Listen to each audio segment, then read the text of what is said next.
Hello everyone and welcome to the second episode of Panzer in the Works with yours truly, Panzer Bros, and And the Historic Hippos, and we have a special guest today.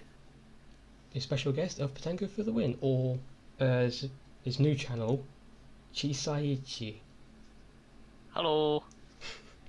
And as judging, well, I probably know by the title, but today's episode is, well, Girls and Panzer.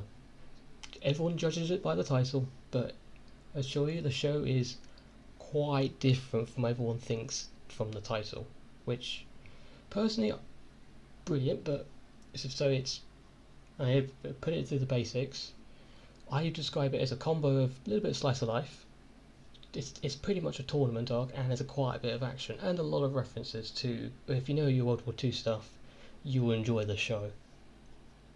Or if you're gonna search for the lowest common denominator, it's just high school girls and World War II tanks. That as well, yep, because everyone loves that kind of show. So there's plenty to go around. You got everything from if you know your World War II, you got that, and there's plenty of waifus to go around for everyone. So everyone's a winner. And by plenty, we mean quite a few. Well, there's literally the entire team. It's literally entire teams full of them to the brim. There's one for there's one for every type of person, which makes it just a little bit better. But as of this recording, there's the original series, the film, and this finale, which is currently ongoing. Episode 1 aired about a month ago, was it? I think so. I mean, I can't exactly remember the exact date, but it's around that time. Yeah, so well, it's not too old, but it's continue on. I think it's a 6-part thing, which they just release the episode whenever they want to. So it'll be interesting when the next one comes out. But so so we're only going from up to that point. So yes, we shall begin with talking about characters, and there is a lot of characters in this show. There's way too many to actually talk about in depth, but one thing, yeah, this is one of the things I did like about it, especially for the other schools. They're all stereotypes of the country they're based on. Oh yeah, like St. Gloriana, the British theme school. Everyone's drinking tea. And everyone's named after teas as well. Darjeeling, Assam, everyone. I think there's even one which left, which isn't in the series, but I think it was in the manga, called Earl Grey as well. Hannah Cromwell. Oh yeah. She's been mentioned, I think, in the supplemental materials. I'm not sure which one, but she was mentioned. Yeah, although we're focusing more on the anime side, but you see, you have St. Gloriana for the British, Kira Marine, I'm probably butchering Kuromormine. Kira Marine, thank you, the Germans, Saunders the Americans, Pravda the Soviets, Anzio the Italians, Chiahatan, Chihatan represents the Imperial Japanese Army. yep, Jap, the Finns, I can't pronounce that, Jap. I think it's commonly referred to as Yakosota, although I've also seen it being referred to Kaizoku from the manga, or simply continuation high school. So I think we'll just call it Yakosota for now. I'm still not going to be able to pronounce that, but I'll just It's call it just the Finns, just the Finns. the Finns, because they are perfectly described as just the Finns. They do what Finns do. So then you have the BC Freedom, which is Vichy and Free France, from what I managed to gather. Well, here's an interesting thing about BC Freedom. If you read the Ribbon Warrior spin-off manga, they do have the Vichy France aesthetic. Although, if you watch the DOS finale, they get more of a pre-French Revolution era French aesthetics. Weird, because I thought that was supposed to be Maginot was supposed to be like more pre-war France with their B1s and whatnot. I think Maginot is more accurately described as a early World War II or pre-World War II France with their heavy emphasis on defensive tactics. We'll build a massive Maginot line and let the enemy go around us. Oh, and also finally, but not least, the university team, which is introduced in the film, and they just pretty much just use anything from the late war and a Carl gun. Still can't believe that Centurion it just goes. Ah, I think it's a Mark One Centurion, and Yeah, it's definitely Mark One.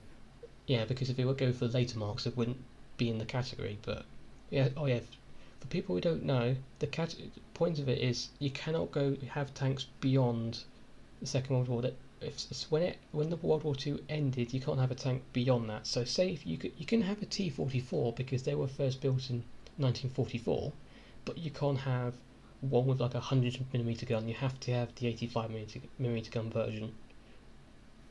Although there's been some like a debate over how legit the ARL-44 is, considering that they first rolled out like in 1946, I think.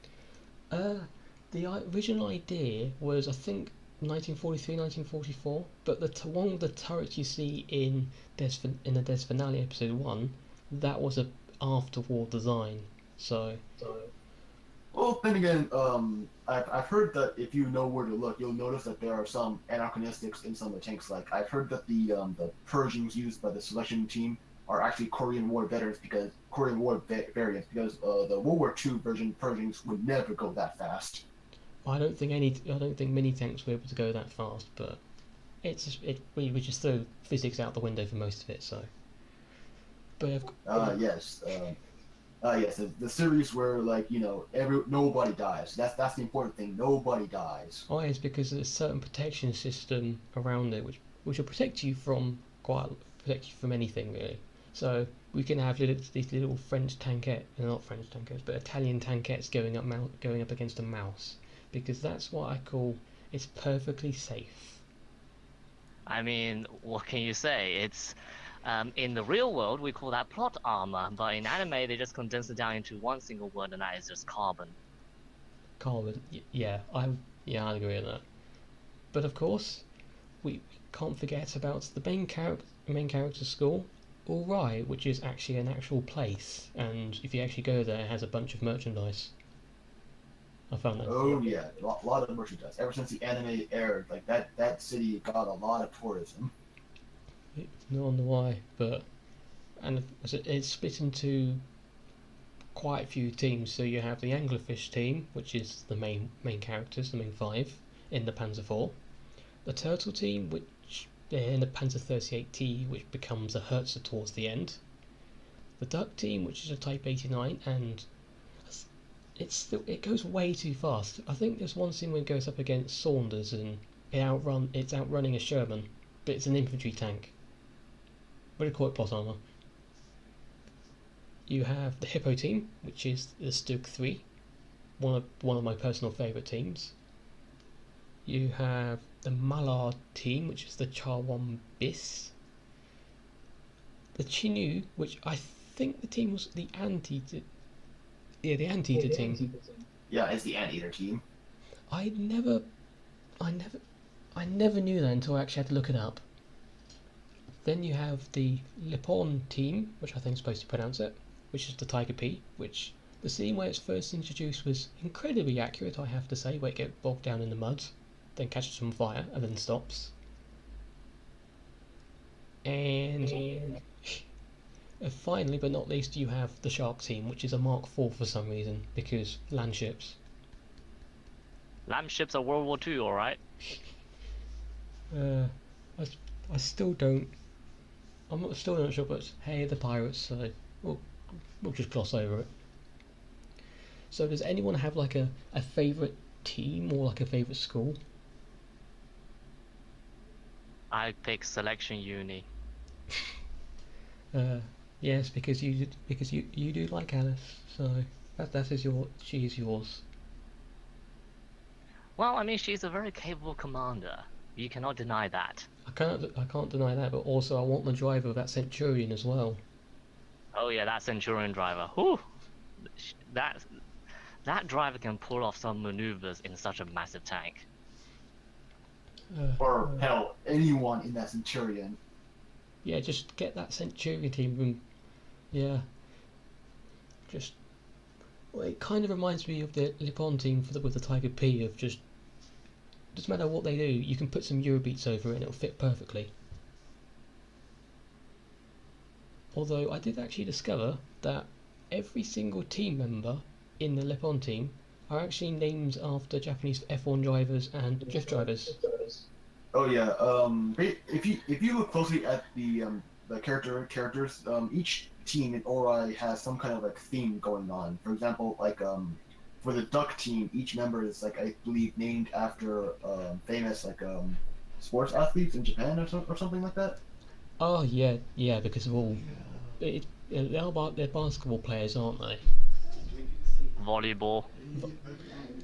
I've never been good at naming my sports, but God, that was horrible. But yeah, Yeah, like soccer and football.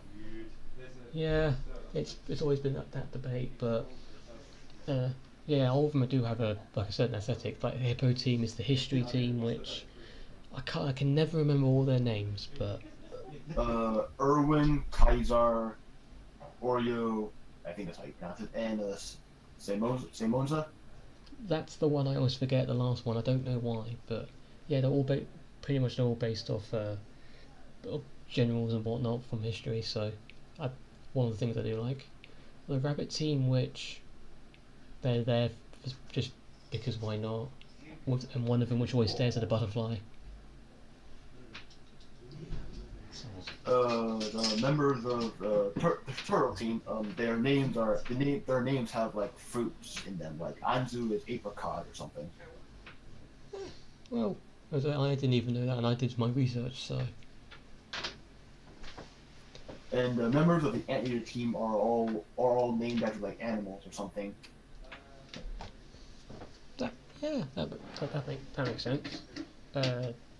I think in the shark team, one of them their name's even Rum. So Yeah, shark teams like named after like I think stuff that you would associate with pirates, like cutlets, rum, silver, something like that. it fits them perfectly. But yeah, as I mentioned before, in St. Gloriana, all of them are named after teas. Camerooni, I've probably butchered it again. Well, one of them is named Erica, which is the name of a march. Everyone in Saunders Ice, I believe, has like a name that is probably a legit American, but also could also work for Japanese names. Everyone in Anzio is named after an Italian food or certain type of ingredient, like pepperoni, anchovy, stuff. Although everyone likes calling anchovy Il Douce, which is the name for Mussolini. Everyone in Yakosota, interesting enough, they all have feminine Japanese names, but I believe that in Finnish language, their names would be considered masculine. So everyone that we know so far has a name that would normally be for boys if you're in Finland. Yeah, that They're one. traps. To be honest, I wouldn't be surprised. You know, let's just start a new fan theory right here, right now, you know? Don't give them any ideas. And for the three major members of the university team, you'll notice that their names all end with "mi." Like, for example, you have Megumi, you have Rumi, such and such. I never noticed that. Well, how did I not notice that? But yeah, yeah. Is there a significance of that, though? No, none that I think of. Everything has a significance here. It's the amount of references crammed into this is Neptunia levels. It has to mean something. But probably I haven't just found out yet. But oh yeah, and also Pravda. That's the name of a Soviet newspaper. That it should. I believe "pravda" actually means truth in Russian. Well. Wow. Okay, that's actually cool as well. But yeah, it's the Soviet main newspaper. The fact that one of them's called Katusha, which they sing Katusha, and also they arrive in a Katusha truck as well. So it's like Katusha inception. You can never have too much Katusha. That's what I've learned. I agree on that, but has anyone actually I mean, you know, like the Katusha trucks with like the rockets in the back, but has anyone actually listened to when they're firing? It's like one of the scariest things. I believe they're nicknamed Stalin's organs because of that. And then when I say organs, I'm referring to the musical instrument, not like the innards. Yeah, because we'd just be throwing a couple of lungs at the Germans. But yeah, Basically, there is a lot of characters, like lots and lots. But basically, the basic story that you need to figure out about Girls and Panzer is that it's pretty much high school girls and tanks. Like apparently they live in a world where it's considered a woman's sport for people to fight in tanks. on top of aircraft carriers, massive aircraft carriers purpose built for high schools. Oh yeah, high schools are all on gigantic city-sized aircraft carriers for some reason. Because that makes sense for an economic standard view. But hey, it's anime. We're just going to accept it. So. Oh yeah, and don't get me started on how each aircraft carrier also resembles an existing aircraft carrier that was used in history, depending on the nation. For example, I think the Saint Gloriana aircraft school carrier resembles the Ark Royal aircraft carrier. I think that's right. The Ark Royal, and I would imagine the Carabinian one would be the Graf Zeppelin. I'd imagine because they're the only one they really built. I think that's most likely. Yeah. So that wraps it up for characters, really. But well, I don't know what my favourite would be. Probably Yukari, really, because fluff, and also kind of represents me in a way. The local tank otaku. Yep, with room decorated in old posters of tanks and whatever, and some models here and there. Although I can't go spying because I'll be spotted from a mile away.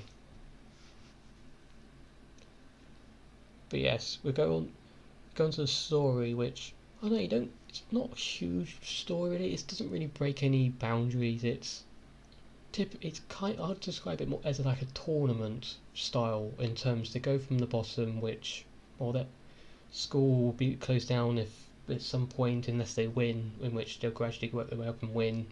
It's not really a spoiler. You know what's going to happen. They're going to win. Yeah, I mean the entire plot of the film, Das Finale, and the anime is summed up basically in that sort of sense. It's a very simple plot. School gets closed down, so to prevent school closed down, you win Shadow match. Once you win Shadow match, that's not enough. School's closing down again, so you have to win another Shadow match, and so on. Yeah.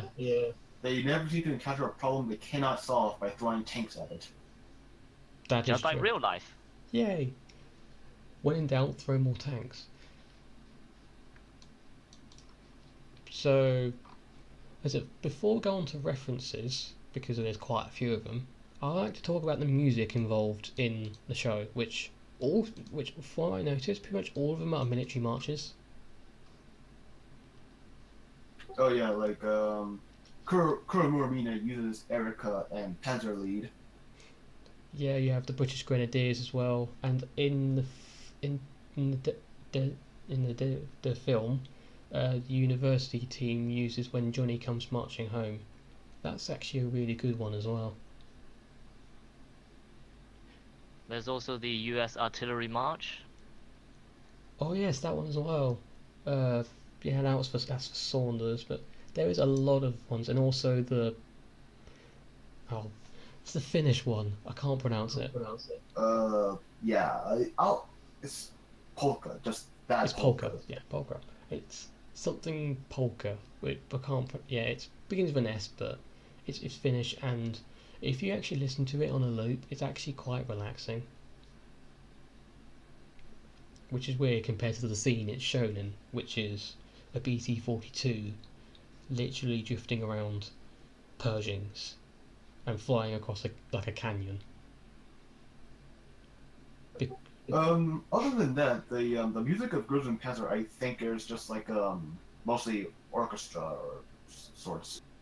Yeah, that's pretty much it in a nutshell, really. Although I personally, the ending song is more memorial. Well, I remember more of the ending than the opening. You know, like the intermission instead of the opening. Oh yeah, I can understand that.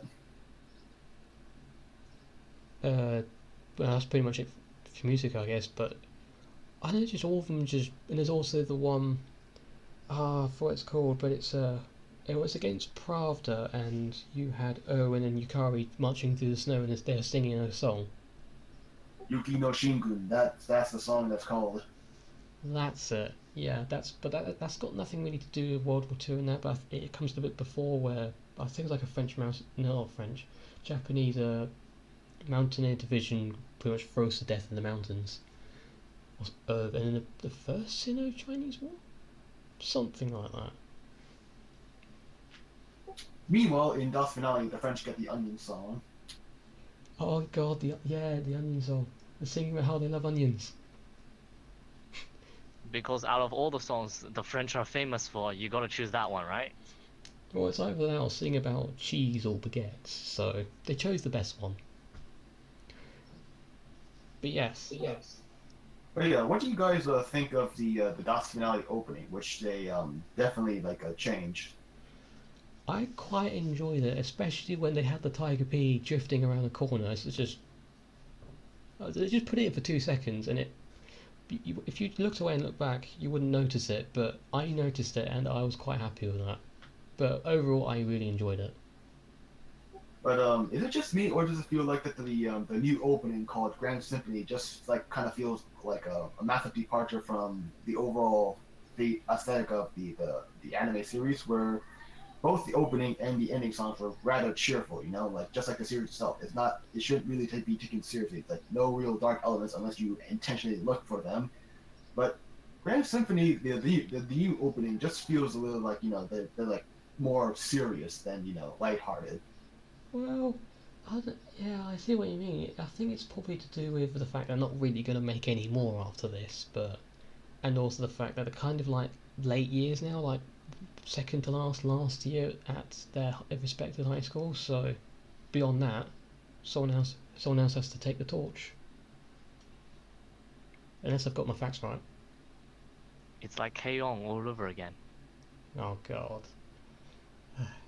But yeah, I think that's probably the reason why. Just because I doubt they're going to make any more. Even the people making it saying they doubt they're going to make any more, which is a shame because there's plenty to go off. But I can kind of see why. I highly doubt they'll like really stop it because it's a good money well, and why stop milking the cow when there's still milk to milk from? True.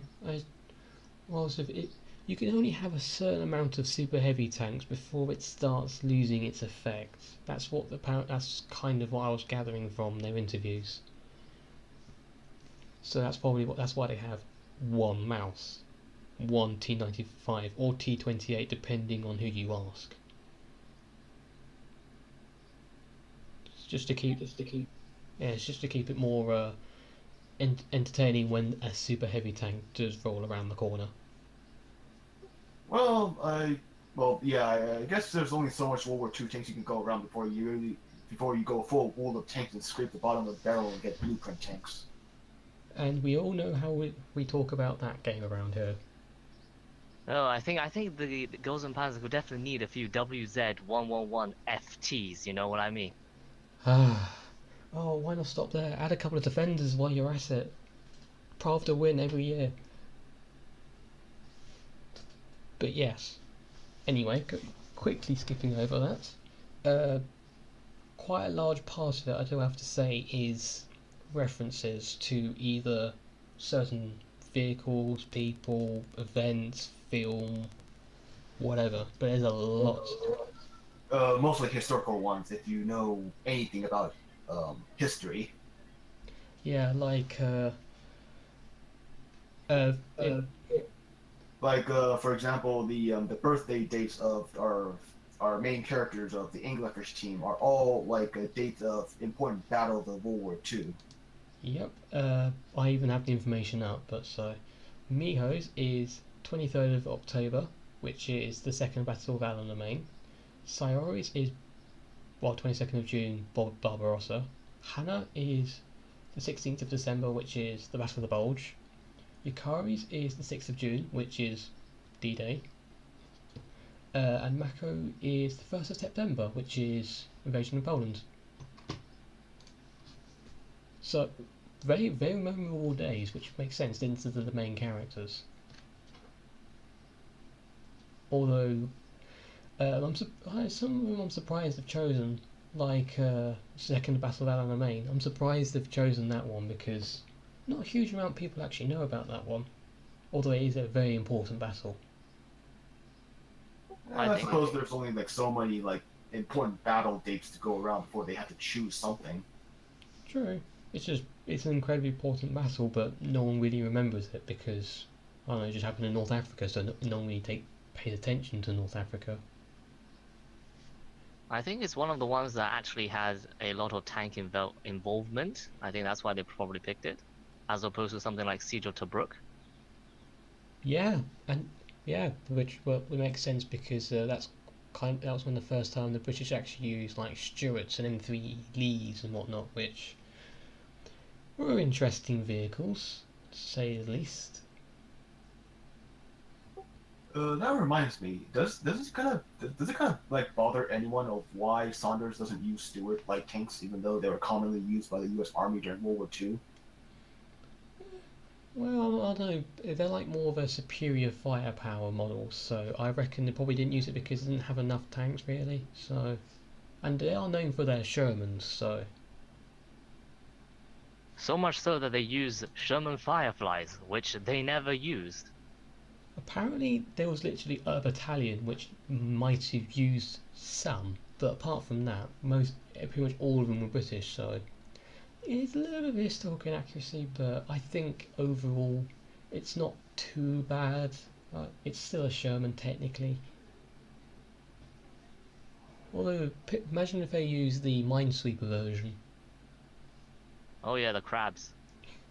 Or St. Gloriana using the crocodile.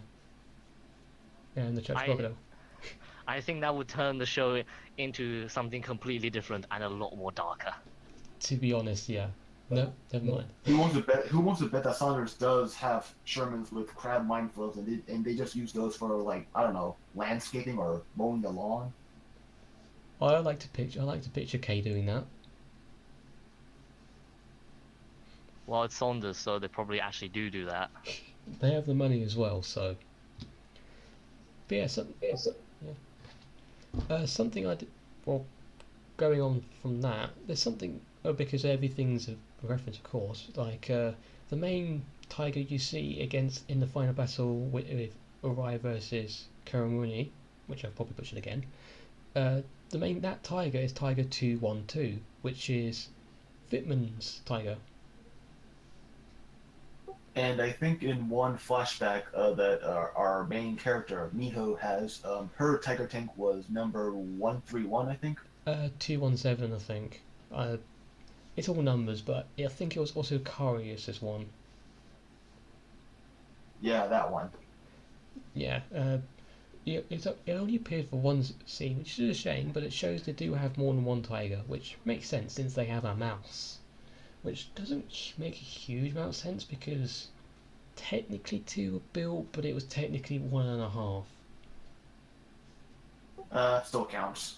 Still counts. So in other words, they have the only. That means no one else can really use a mouse then. But I don't know. So if people have enough money, I guess they can use it. Although they do have a very early helicopter as well. It's like a twin blade thing where. One on each side. For it's called. Oh yeah, I know what you're talking about. It's like I don't know what it's called. Apparently, it didn't really work very well in real life.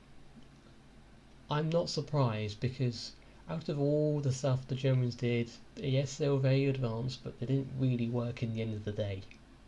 Very good technology, just you need a bit more time, I guess, for them. And of the things they did make, they put way too much detail into them. So I guess German science is not the best in the world? No, it's definitely not Sekaiichi. But I think here's an example of probably neither of you have been to Bovington, but they had a Panther there which was mostly complete at the end of the war. And and pretty much to send it back to Britain to add a couple of more bits to it just to complete it. And one of the bits they added was a chain. You have a British chain on one side and a German chain on the other. The British one, it doesn't look great, but it does the job. It probably took 30 minutes by someone in the Midlands, so probably not great overall, but it works, it does its job. However, on the other side, you have a German chain, which is absolutely perfect. Each chain, each link is exactly the same size and probably built by a craftsman over the course of 10 hours. You can see the difference. Half an hour, 10 hours. So I believe I've heard of that before. Yeah, so they spent way too much time on building whatever, which it kind of explained their tanks as well. Like there's even a scene where the Tiger 2 gives chase to the main Ori force, and it keeps swerving, and the tracks come off because it's too big and heavy, and also the transmission was incredibly weak. Along with the Elephant and the Yak Tiger, the transmission was very weak, which makes it kind of interesting how they got up that mountain in the first place. Well, I guess you gotta make some artistic liberties with tanks if you're gonna build them for sport. True. For example, back to the Type 89, which could never go that fast because it was an infantry tank. I also heard that they never came with a radio. Yet you see it equipped with a radio in the anime because it's always helpful. A radio is very, very helpful instead of going out your tank and using flags. No, I want my historical accuracy, damn it. Oh yeah, speaking of historical accuracy, I believe one of the big appeals of the anime is not just for the tank battles, but just how well detailed the tanks are, even though it's CGI. Yeah, they're actually incredible. There's some points which are incredibly detailed. Like, I think I did watch over a little bit, and some of the Shermans, I think if you look incredibly closely, they have this little hook on it on the front, which is actually used for them being shipped because, Shermans and the Valentines were the only two tanks to see service in pretty much every front of the war, so they had to be transported across, the entire world. So they had these special little hooks on the tank, so it could be carried into shipping very easily. Even a little bit was on it, which most people wouldn't do. I even heard somewhere that even the muzzle flashes are accurate. Yeah, I actually can agree with that to a point. Yeah. Although the sound effects, probably not. No, it's quite hard. Some of them you can't really get a good idea of what they would sound like. Some of them really easy. Shermans, T-34s. Yeah, so they'll be quite easy to get the sound of the guns. But if you're having a Yak Tiger or an Elephant or Ferdinand, depending on which model it is, pretty much there's none of them. So you can't really get a sound for them. Closest thing you get is the smaller caliber guns, but that's not really going to work. Well, to be honest, if you go on YouTube and type in the 75mm pack guns, they actually have a very loud bang to them. There's a lot of oomph behind that, which compared to the anime is quite a shock. Well, it's got to make the big guns seem even bigger. So although they might have dimmed it down a little bit, otherwise you weren't able to hear all of it, so it's probably a maintained balance if they probably did on purpose, but it's minor problem. Actually, come to think of it, I think there is a recording of a Yak Panther firing its 88mm with a blank, so that is also quite a sound. Oh yeah, I think I listened to that as well. That is a sound hard, because I think that's the same 88 from the Tiger 2, which is the L71 or whatever. But yeah, it's the longer one, so that does have some kick into it. Yes, the unmentioned problem of Senchedo. The girls might have hearing troubles. He said, "What? Sorry, I can't hear you." Although there was the idea of hitting the shoulders or whatever, but they're too small, so they can't do it. Although I thought they only had it in certain tanks, so. Although And that's not like counting on the amount of like risk that the people participating in the sport have, like other than obvious possible hearing troubles from the guns firing so often and so close to them. There are multiple scenes in the anime where you see like tanks like flipping over like on its roof or something. yeah, or if an engine catches on fire, tire gets jammed. Uh, Also, I would imagine over penetrations might be a little bit of a problem as well, especially if you've got, well, as you say, like Stuarts and M3 Lees against, well, Yak Tigers. It's going to go right through. I assume that they engineered the armor so that absolutely nothing gets through it, because otherwise, what's the point? I'm interested in how they got around those little Italian tankettes and going up against mouses. That I'm interested to see how they got around that. It's anime plot armor. Well, yeah, just it's like a glue. You just you put your paintbrush in it and just swipe it along. Coats it every match. Does the job. I mean, pretty much. I mean, like, you have Panthers that are being hit by 600mm shells from a Kalgarat. And then you have Clara in her T-34-85 getting a direct hit from a 600mm shell. And she survives. So, apparently this armor does wonders. It's not just protecting from the actual explosion, but also the shockwaves and concussion effects afterwards as well. Yes. Yeah. And also, for some reason, like if you're a loader, you're like very swole. Oh yeah. And the fact that the KV2 is its entire crew is lollies. I guess it's a much more favorable working condition, purely because the turret is so small Yeah. for 6 people. Yes, but the shells are quite heavy as well. It has to be in two parts, so you have to grab the first bit, you have to grab the second bit, put them together, put them in the gun, load. It takes proper people 25 to 30 seconds to reload that. So it'll be interesting how fast they do it. Yeah, two high school girls that are like below average height are able to load a gun in seconds, where it would take two grown men like minutes, maybe half an hour to load it. That's a lot of muscle. And that's not also counting like the other absurd like physical strength that the girls exhibit. Like at one point in the Anzio OVA, you see like a couple of Anzio tank crews like just like simply pushing a overturned CV-33 tank over back on its track and then just rolling off like it's normal.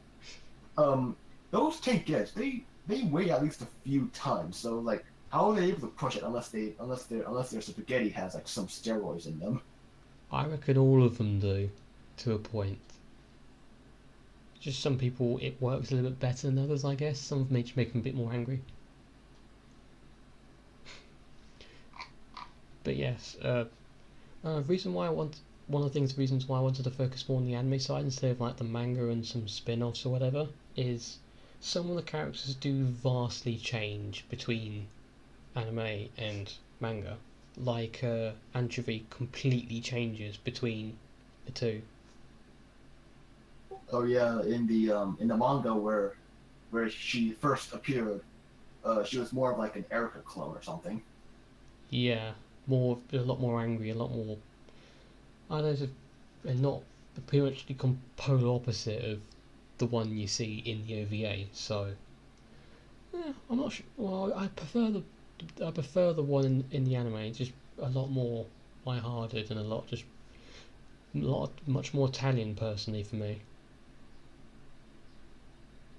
Yeah, I think the animated like media like takes precedence over the manga when it comes to like what's canon or what's not. Because like from the Anzio OVA onwards, like every depiction of Anchovy was consistent with how she was portrayed in the OVA, and like you see nothing from the manga.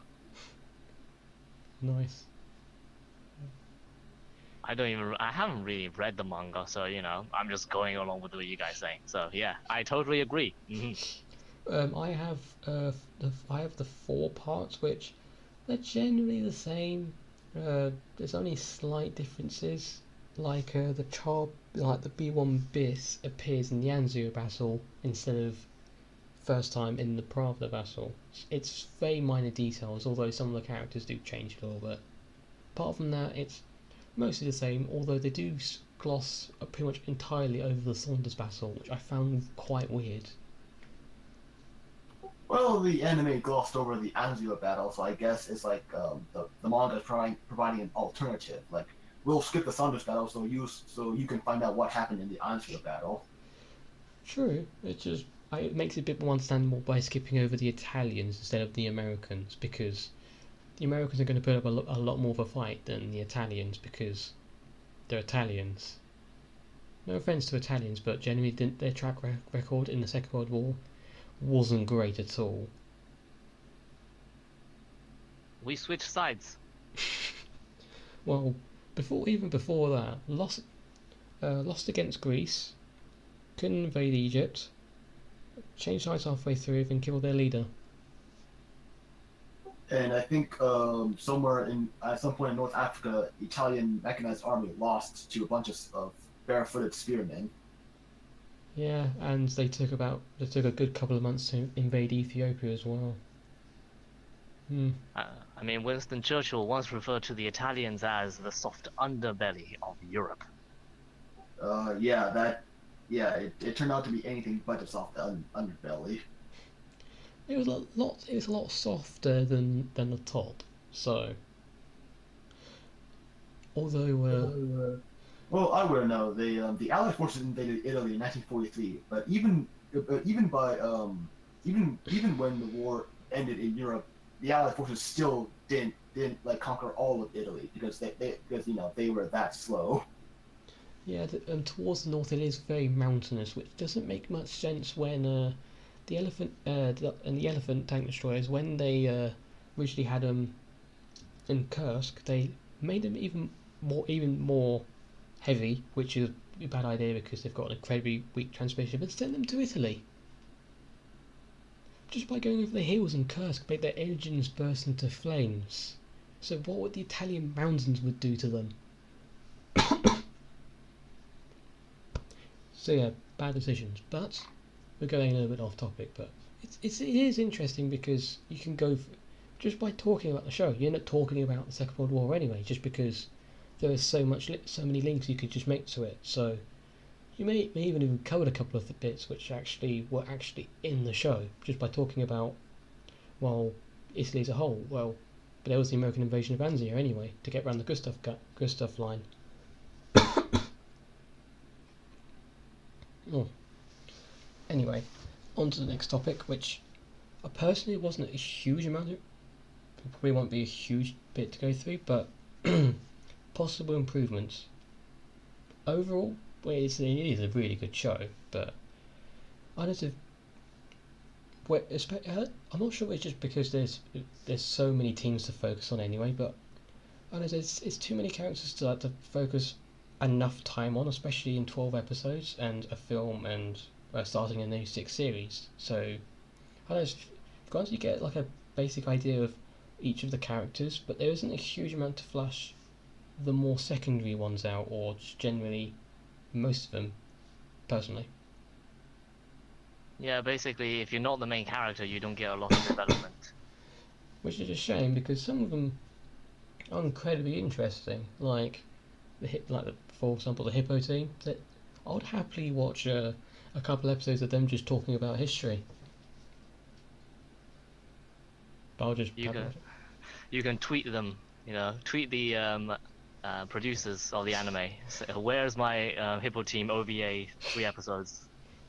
Or the Lipon team just literally just tuning stuff and then drifting it, because it was even that scene in the film where literally it's the final day before the school closes.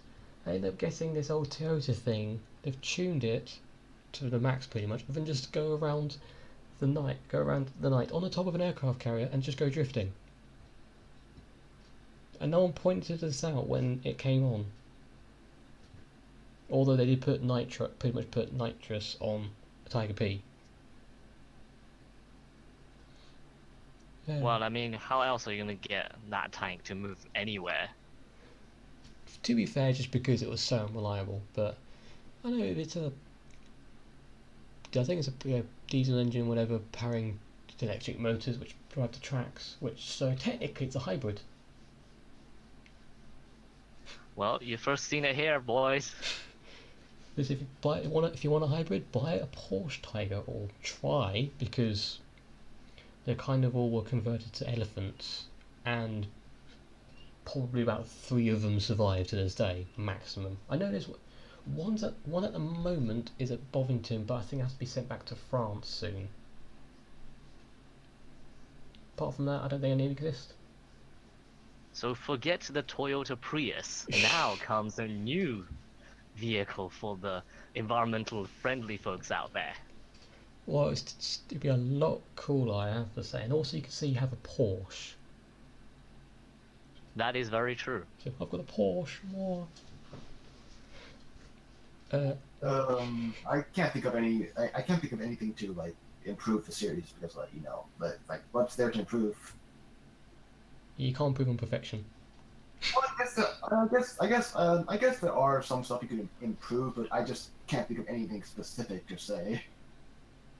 I mean, okay, let me ask you this, both of you actually. Is this your favorite anime though? This is the anime which brought me into anime, so it's got a place in my heart. I'd say it's one of. I see. I mean, true. I mean, like, I exactly follow what Panzer is saying in that it's the anime that you like brought me in to like properly watching anime as well, because apart from the like childhood stuff, things like Pokemon, all that, I really haven't touched anime for a long time, and then this is the anime that brought me into it because I was interested in military stuff.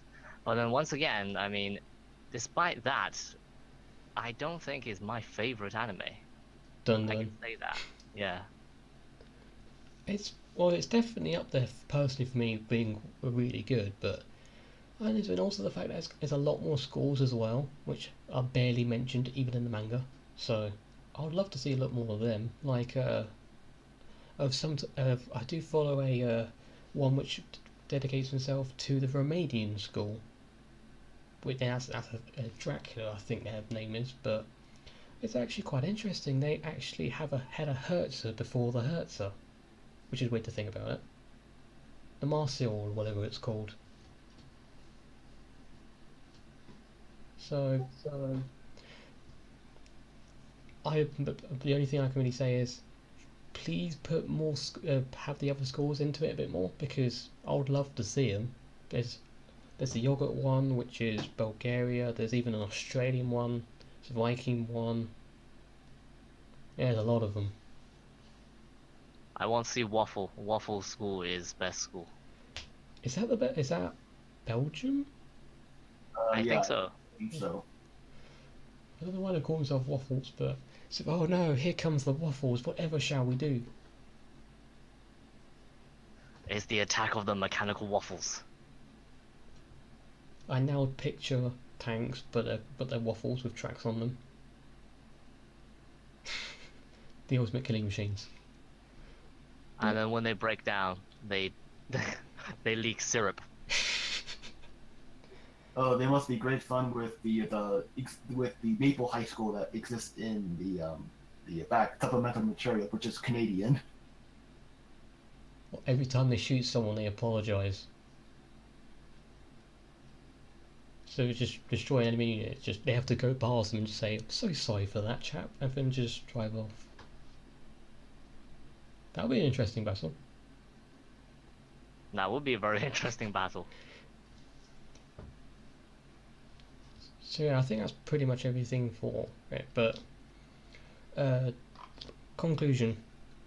Anyone want to say a couple of final words or just about it? Anything we missed?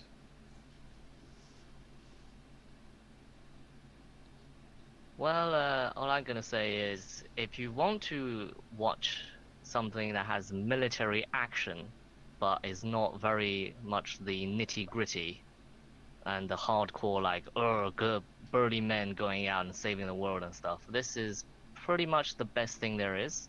Out of all the high school girls slash cute girls and military mix-ups that we have, it's one of the better ones. Let's just say that it has a very let's just say it has a very clear focus on military over things like fan service. Or there's still a fan service episode in there somewhere. Somewhere. Yeah, but it's not like, every single episode. I'm Yeah. looking at you, sword strike witches. And the ones that were fan service weren't like really included in the main series. They're more like pushed to the side as OVAs or something. Yeah, which was personally I think the best direction for it. So, but yeah, I think this is an example of just don't judge a book by its cover. Yep. Because I've said to people, what is what a show you've watched which you really enjoy? I say this and immediately you just get judged. Just what is this? This doesn't sound. It doesn't sound normal. But then you actually explain to them and actually say everything which goes over it, and they realise, yeah, I think that they may be a little bit not getting the full idea of what it actually is, in which is actually a really good show. And it goes to people who like tank combat. It goes to people who just like cute girls doing cute things. Yeah, Yeah, tank driving is definitely a very cute thing. it is. It is a very tank driving is a very cute thing. Just because why get this random dude doing it instead you can just get Mako to do it. Read through book once. I know how to drive. A much more interesting character. So yeah, like basically, I think it can be summed up as: do you like tanks? Do you like tanks fighting each other? Then yeah, go for it. Yeah, go for it. It's tank combat without any of the deaths involved. So everyone's a winner, and we wish it was actually a real thing. So I can actually take part or whatever, or just watch it because I'll totally watch this. It's a much better spectator sport. Very good spectator sport as long as none of the spectators are in the arena, and there is sufficient money for the damages caused. Like for that dude who lost his shop twice. Oh yeah, fun fact. The battle in episode 4. It actually like a modeled it after real Ori. So, that same shop that the Matilda plowed into, that shop actually exists, and I believe they have a large cardboard cutout of a Matilda at the front entrance. That makes me happy. That is fantastic. They even crashed into it on the film as well. And yeah, and ever since that shop got trashed by the Matilda and the T-34, that shop has gotten like a lot of visitors. Someday I shall go to the shop, and I'm hoping they have little models as well of the shop with Matilda crash into it as well. I'm hoping for that as well. So I can go home as a souvenir, just hey, this is the shop which Matilda crashed into. That's something you don't hear every day. Well, again, they just have a large cardboard cutout of the Matilda. So Yeah, well, it's at least they've put the effort into it, so it's actually there. And I think on station as well, it even has the logo on it as well.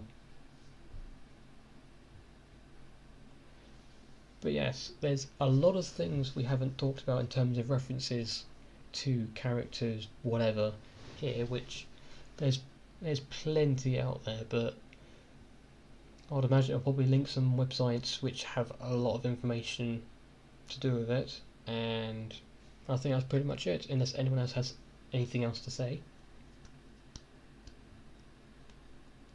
nope. I think I've said pretty much everything I wanted to say. Marvellous. So, thank you for, well, if you've got this far, well done, because just well done if you've got this far.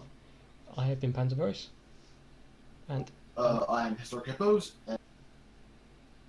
And I am Patanko for the win, otherwise known as Chisai Ichi. And thank you all for listening. And tune in next fortnight on God knows what, because we're just rolling on this, and whatever comes up comes up.